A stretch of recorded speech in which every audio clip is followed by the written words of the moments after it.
12 horas 33 minutos, estamos de volta já com o nosso convidado de hoje, da entrevista do dia.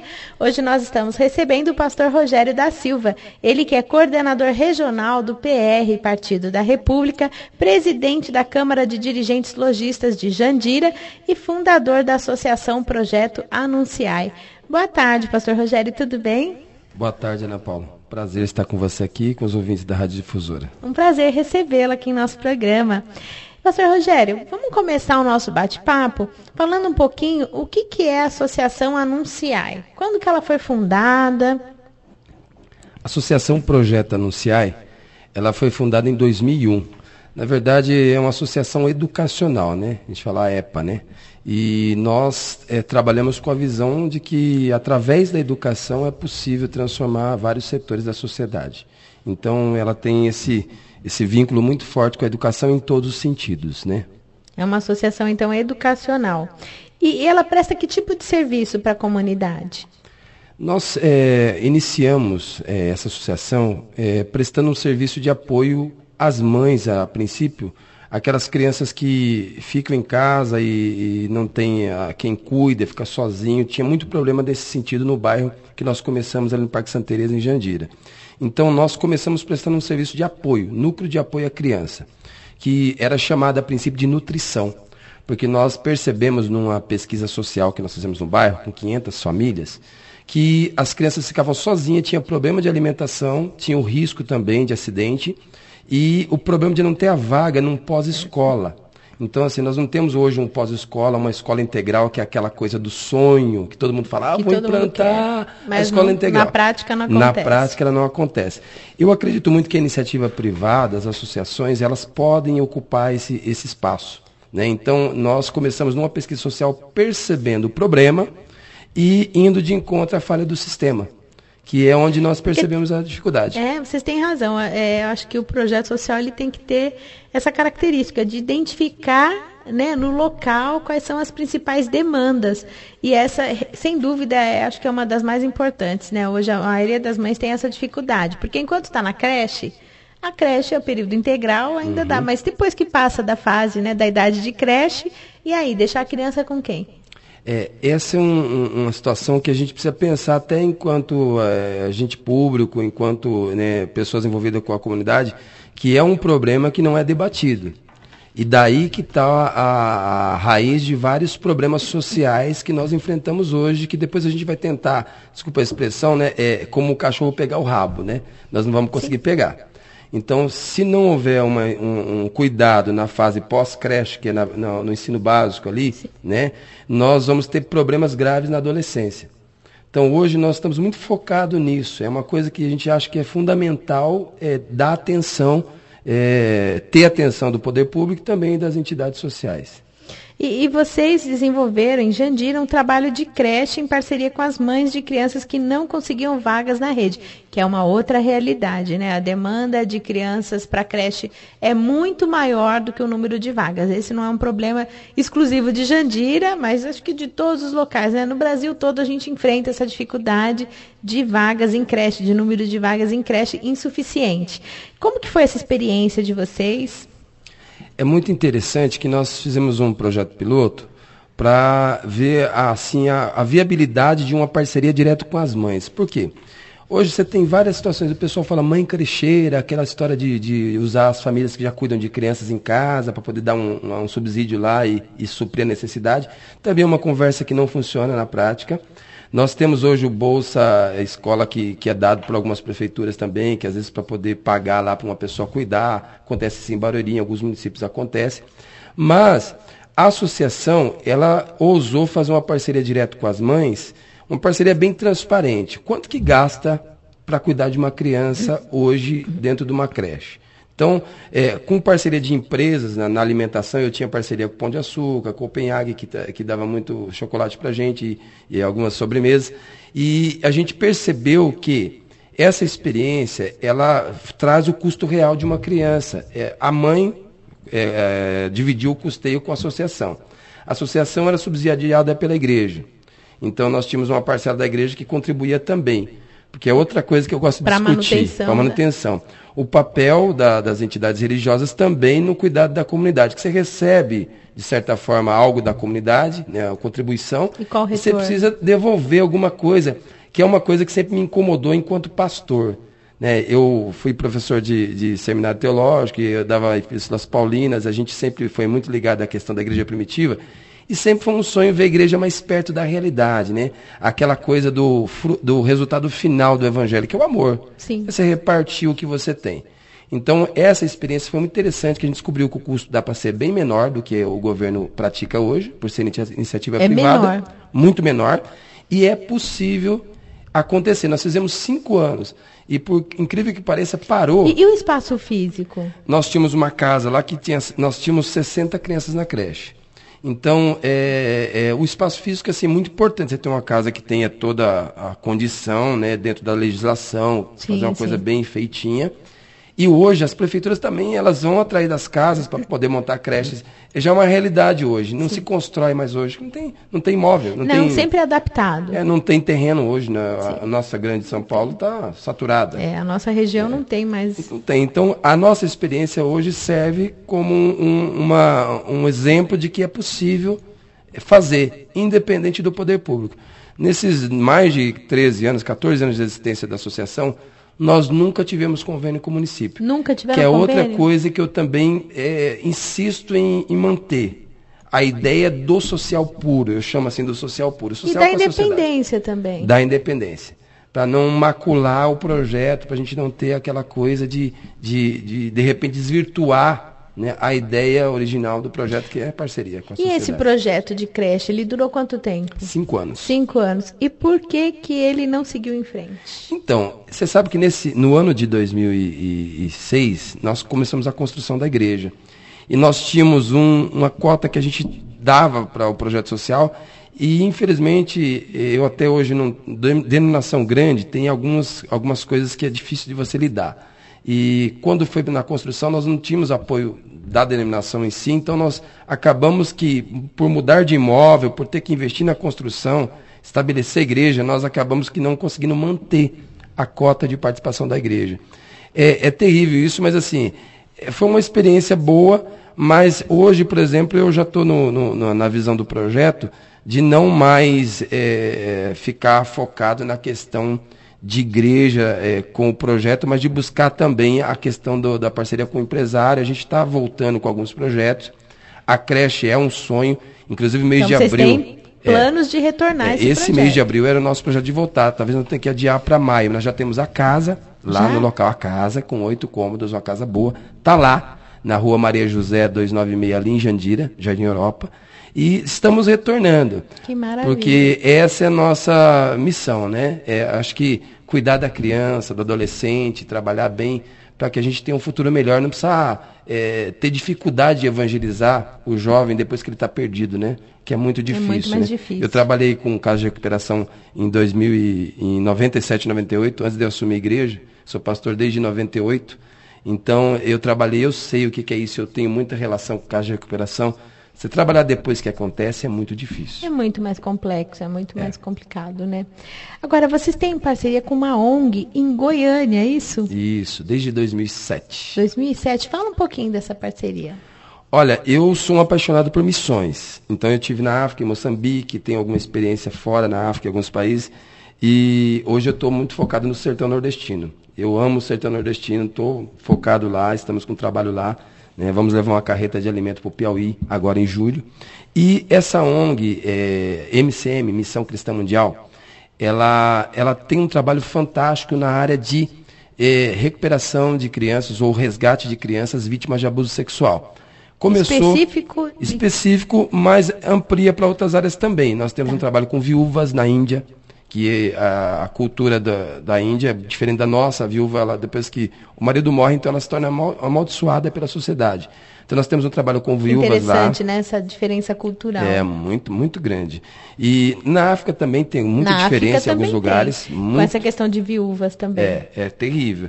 E o que nós percebemos quando nós fizemos essa parceria? Que essa missão, ela tem a mesma característica do nosso trabalho, que é aquela coisa de você é focar na criança, de você evitar o problema, de você prevenir, na prevenção, que eu acho que é a palavra principal que eu mais gosto de trabalhar.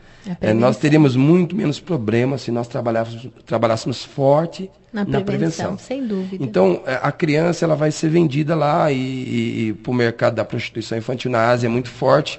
E a MCM ela resgata essas crianças. Tem um projeto que começou com um pastor chamado José Rodrigues, que vai estar em Jandira dia 21 de abril agora. Quero convidar você para conhecê-lo e os ouvintes também, vai estar conosco lá, trazendo a ministração para pastores e líderes. Mas ele começou com o Dr. José Rodrigues, que é um pastor médico, que viu uma criança morta no lixo na Índia, e é comum, depois que ela se torna prostituta, ela é imunda. Então, ela, quando morre, com 12 anos, é jogada no lixo. No lixo. E ele, quando viu aquilo, chocou. Ele, pastor, já mais médico, há 30 anos em Goiânia, cardiologista, tinha 2 hospitais, avião particular, uma pessoa bem sucedida. Ele voltou para o Brasil e mudou o conceito dele de evangelho. Ele falou, olha, eu quero largar tudo, eu vou começar um projeto missionário na Índia.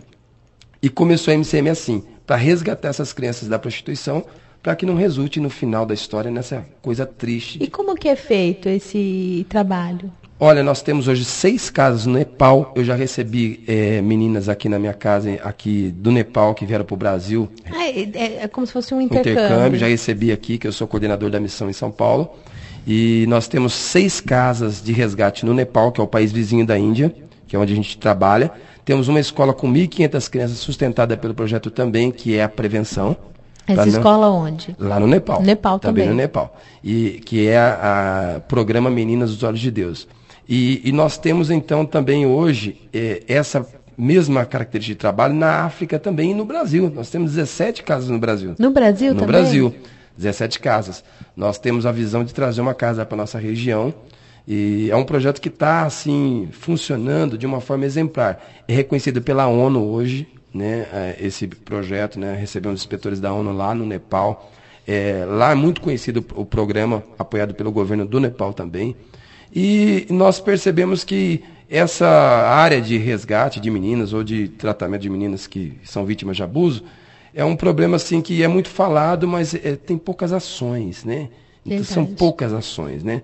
A gente está caminhando ainda para a defesa da mulher vítima de algum tipo de abuso, né? Da mulher ainda que é violentada. Estamos caminhando nesse... Eu pessoalmente discuti muito essa questão, principalmente aqui no município de Osasco, que foi o combate a pedofilia, ao abuso sexual de crianças e adolescentes, e eu também observava isso. Ainda estamos bem distantes de garantir, de fato, a proteção das nossas crianças e adolescentes. Estamos distantes.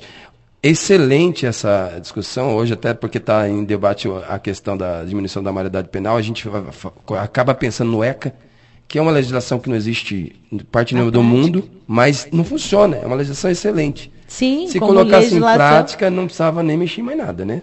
Sim, vamos se ela assim, funcionasse, né? Se funcionasse, né? Então, nós temos um problema de execução, de prática de política pública para essa área, né? Então, é lamentável. Eu tenho certeza que a iniciativa privada, as associações que têm um coração diferente, né? No sentido de já é uma vocação para cuidar de algumas coisas, se houvesse um envolvimento maior e talvez um apoio maior do poder público a essas instituições... Porque é complicado, né? Hoje em dia... A gente observa também um certo descrédito dessa questão de associações. O senhor percebe isso no seu dia a dia? Eu percebi muito. É um dos motivos que eu não quero parceria com o poder público. Que triste. Parece assim, brincadeira isso. Parece, a gente caminha meio na contramão, né? Mas falou em ONG, né? Hoje vamos montar uma ONG. Eu já vi pessoas, lógico, eu não vou aqui generalizar, mas já vi pessoas pensando assim, acho que eu vou montar uma ONG, porque é uma coisa que dá dinheiro. Tava que nem naquela história de montar uma igreja, né? Isso, exatamente. É mais ou menos a mesma. Você pastor, porque isso é isso mesmo. Olha, Ana Paula, eu fui pastor durante 13 anos, eu tenho liberdade de falar da Igreja do Evangelho Quadrangular, até porque tenho muitos amigos e tenho uma boa relação.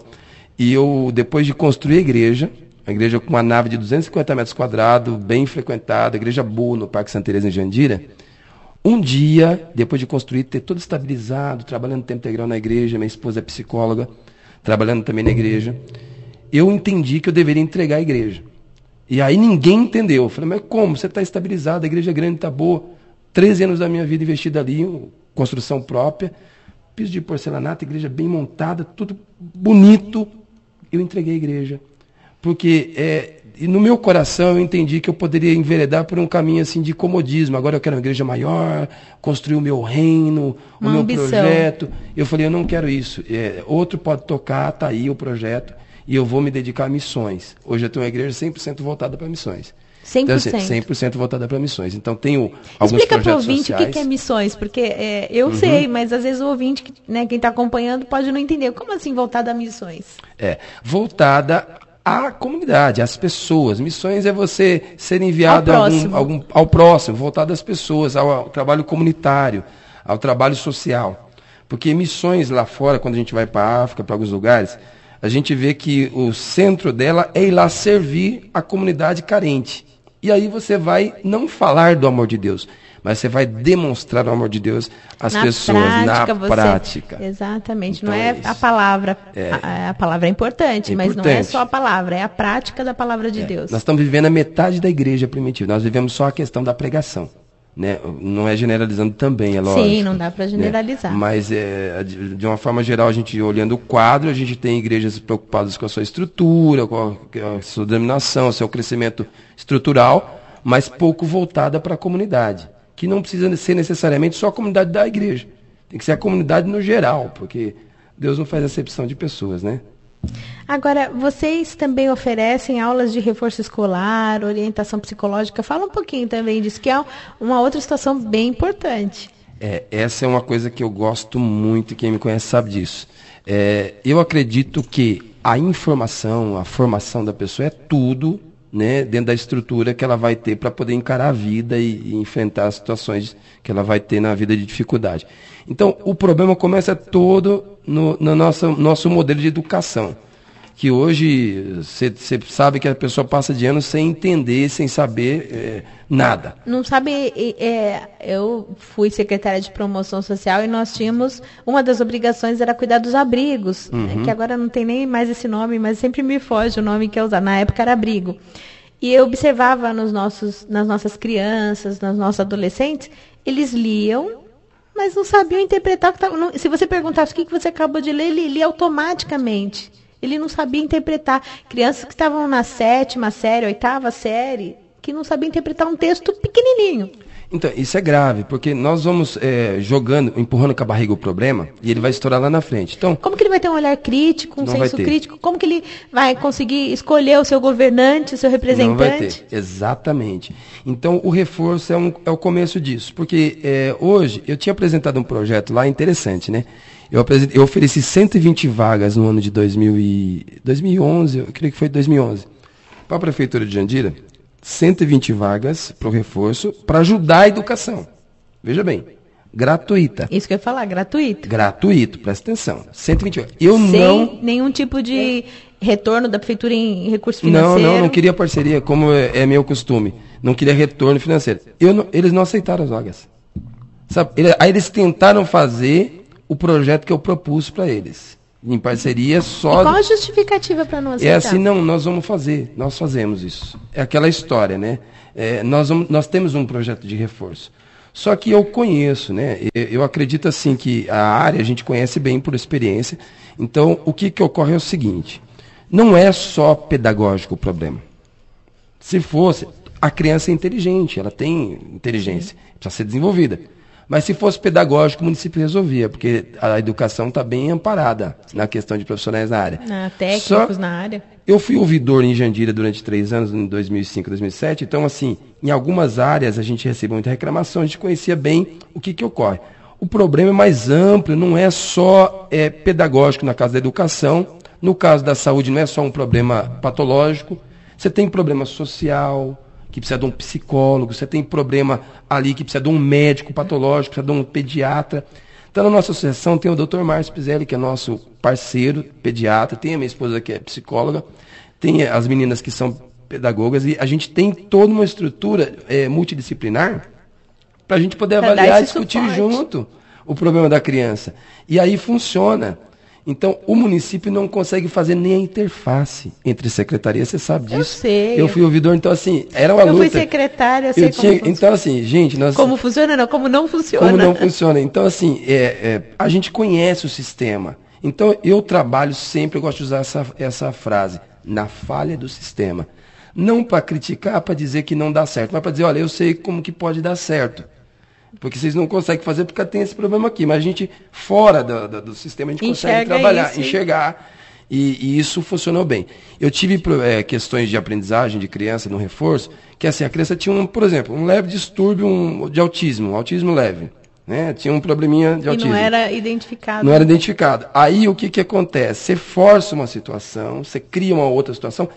Tem criança que nunca vai conseguir fazer uma faculdade. Eu estou falando uma coisa aqui que é bem polêmica. Por quê? Ele tem habilidade para outra área. Às vezes ele vai ser um artista. Sim. Ele vai ser um profissional liberal de uma área. Por exemplo, ele vai ser um marceneiro. Ele tem... Porque o autismo tem um pouco disso, né? Ele foca naquela coisa. Às vezes ele vai ser um excelente profissional numa área liberal, mas não vai ser um profissional de faculdade, de ensino superior. Então, isso é interessante na sociedade, porque a frustração dessa criança... vai levar ela para outra área. Que a sociedade cobra. Ela cobra uma coisa que são vocações. Sim. São vocações. Às vezes ele vai desenvolver numa outra área. Quem vai identificar isso? Quem vai estimular isso? Quem vai perceber isso? Então, e até por problema patológico, porque o Dr. Márcio, nosso parceiro, ele é especialista em doenças raras. Então, a gente tem casos que não dá nem para discutir com o médico do público, porque ele não conhece da área. Ele não conhece. Então... hoje nós temos uma ideia de montar num terreno que nós temos no centro, um centro de pesquisas, junto com os profissionais, pesquisas e também um embrião, para criar um embrião, de políticas voltadas para a questão da escola, do reforço escolar, para a questão para desenvolver habilidades das crianças. Para a gente mostrar que é possível encaminhar, é possível conduzir, né, para um caminho diferente do que está posto. Né, e não perder essa criança para as drogas, para a criminalidade, porque ele não é entendido. E tem um problema lá também da família, que a gente tem que cuidar, trabalha a questão social, junto, a questão familiar. Né, que às vezes tem um pai que é alcoólatra ou viciado em drogas, e essa coisa toda, a política pública, se ela tivesse interface, ela conseguiria identificar. E trabalhar. Mas como ela não tem, nós não vamos discutir, né, se vai ter ou não, porque não depende da gente, né? Não são só as ideias, mas são práticas. Tem que ter governantes que tenham um olhar para isso, né? Porque, infelizmente, muitos não têm. Sim. Então, a gente vai fazer a nossa parte e eu acredito muito, muito, muito na recuperação. Se a gente recuperar, aí tirar do caminho ruim, né? Recuperar da situação que está 100 crianças, nós vamos fazer um grande trabalho à sociedade, nós vamos evitar 100 problemas aí que vão ter no futuro. Então, é nessa área. Parabéns, parabéns por esse olhar diferenciado. Agora, e quem pode frequentar a associação? Existe um limite de idade? Vocês pensam, porque a gente está falando aqui, o foco principal a criança, o adolescente, vocês pensam em ter algum trabalho, não sei, que já não tem, para a terceira idade também? Fala um pouquinho assim, quem pode frequentar a associação? Nós estamos lá com 2 profissionais de área de educação física, educador físico, que a gente está trabalhando, já temos lá um material para começar um projeto com assim, aeróbica, com parte de atividade física para a terceira idade na associação, sim. Nós temos essa ideia. Agora, é importante entender que nós procuramos abranger a família. É a criança, o adolescente, o jovem, e o adulto e também o idoso. Então, a gente procura abranger. É que, às vezes, o braço não alcança tudo, mas nós tem um projeto para a terceira idade, que é a questão da atividade física para a terceira idade, orientação até aí física para eles, para poder evitar algumas doenças que são comuns da idade e trabalhar essa questão. E quem pode frequentar? Na verdade, a gente tem o trabalho com crianças, nós temos o trabalho de orientação a casais também. O ano passado nós fizemos um trabalho legal, nós tivemos 7 encontros de casais durante o ano, e a minha visão é abrir isso para a comunidade, porque eu acho que a questão do divórcio, a questão que destrói, que desestrutura o lar, também contribui para alguns problemas. É um trabalho preventivo. Preventivo. Então, orientação para casais. Então, tem um projeto lá que é legal, que a gente está trabalhando em cima disso. Eu quero abrir isso para a comunidade. Então, assim, não é uma coisa de igreja, que a igreja já tem isso, né? Sim, já trabalhamos. Trabalham isso. Mas o casal que está lá, que precisa, às vezes, de uma orientação. Então, vocês querem fazer esse trabalho a parte da questão religiosa? Ah, tem que ser, né, Ana Paula? Tem que ser. É porque vai além, né? Sim. Nós somos corpo, alma e espírito. A gente não pode focar numa coisa, e uma coisa é tão importante quanto a outra. A gente sabe que a parte espiritual é fundamental, né? Mas ela vai ser inserida na própria ação de amor, de cuidado, de interesse pelo bem-estar da comunidade. Eu acho que ela vai ser inserida aí de uma forma bem tranquila, sem choque, né? Mostrar que Deus também tem interesse nisso, e por isso que nós estamos fazendo isso, porque nós conhecemos a Jesus, né? Sim. Então é por isso que nós fazemos isso, né?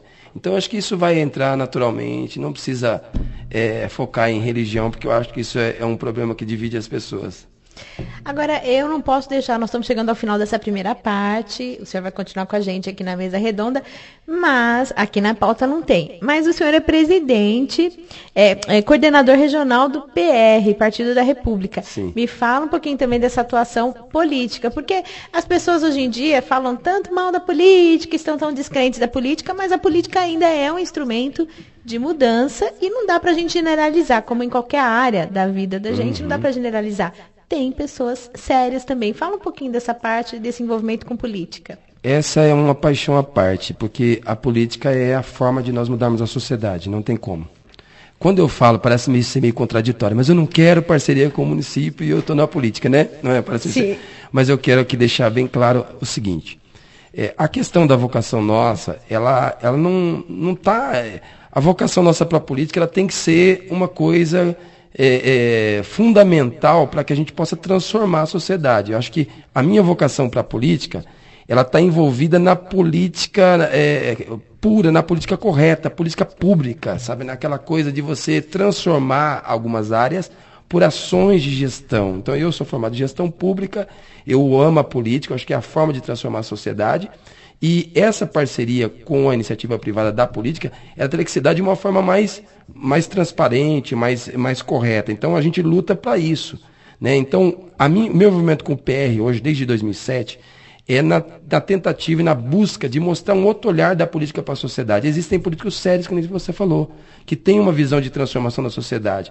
E nós que temos esse coração, precisamos mostrar isso para a sociedade. Então, quando eu me envolvi, fui primeiro suplente em 2008, pelo PR, depois fui presidente de 2010 para cá do PR em Jandira, formamos um grupo assim que era uma visão diferente, eu falei, olha, vamos pegar aí vários candidatos que tiveram oportunidade e por conta dessa manobra da política não entraram no mandato.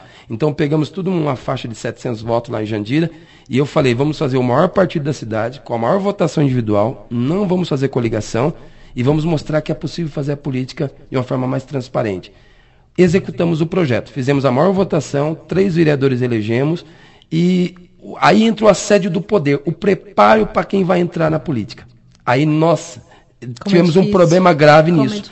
Eu entendi que nós falhamos na formação, então eu recomecei o projeto. Hoje nós estamos trabalhando a formação desses candidatos, porque nós precisamos entender o coração deles. Gente, o político ganha bem, né? O político tem uma atividade nobre, né, de defender, de representar. Não precisa enveredar por alguns caminhos. E que tinha que ter sempre em foco defender os direitos e os interesses da população, da comunidade, então, não pessoais. Esse é o problema maior. Eu fiz a primeira experiência, deu certo na prática de montar o partido, fazer funcionar. E aí agora eu estou trabalhando, porque tivemos decepções com os vereadores eleitos, infelizmente, porque a gente já tem a estrutura para poder ouvir algumas coisas e dizer não. Né? Não é isso que eu acredito, não é isso que eu quero fazer na política. Eu tive convite o ano passado de estar no governo também, falei, eu não quero, né? É bem melhor do que onde eu estou, né? Mas eu não quero, porque não é essa a minha... Se eu puder fazer o que eu entendo que é viável fazer, eu até aceito estar no governo, mas se não for, eu não quero, eu estou bem assim. Eu quero dormir tranquilo, né? Guardar o meu coração de algumas coisas, porque tem um ditado, né, que a gente...